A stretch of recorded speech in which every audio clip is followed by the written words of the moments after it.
I've had quite a few questions of people asking, how do I light photos when I'm taking them in this pool to get photos like these? Now, all of those photos have been taken within this pool, and I want to show you some of the equipment that I'm using to capture those types of images. The main light source that I use for most of these photos are based off 4 100-watt custom LED lights that I've made.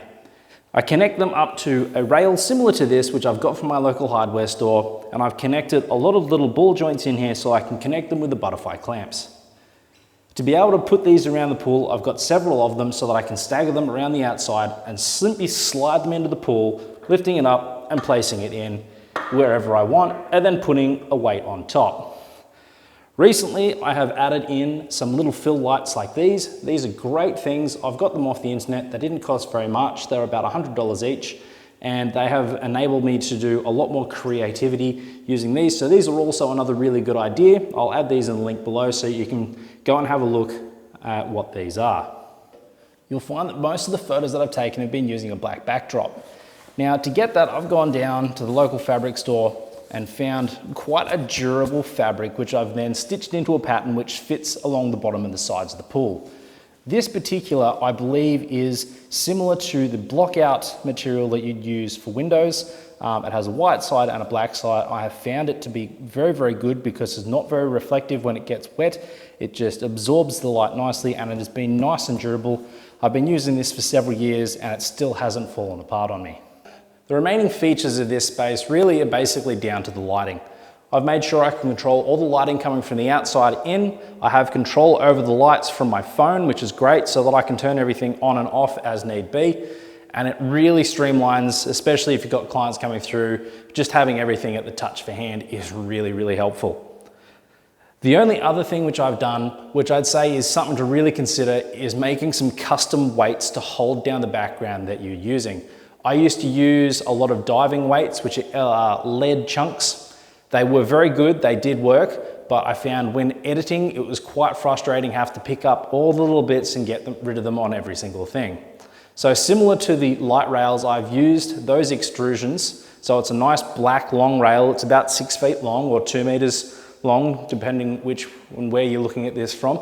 And I have filled them up with cement so that when I put them in, they're basically a nice flat rail that goes through the pool, exactly like this.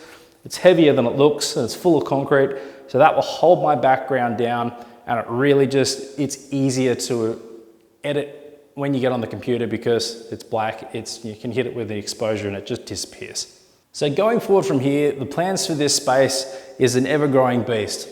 I'm hoping to eventually have a rail of lights on the roof here so that I can basically create a small sun coming down. I'll get a lot of control. One of the greatest things about lighting from above the water is you get a lot of those ripple effects that you don't get if you're lighting purely from underwater.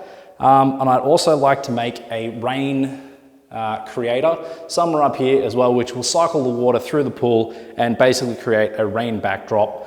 And then the only potential other option is a bubble maker at the bottom, just because bubbles are cool. I don't have a really good idea as to how I'm going to use that yet, but it just seems like something fun.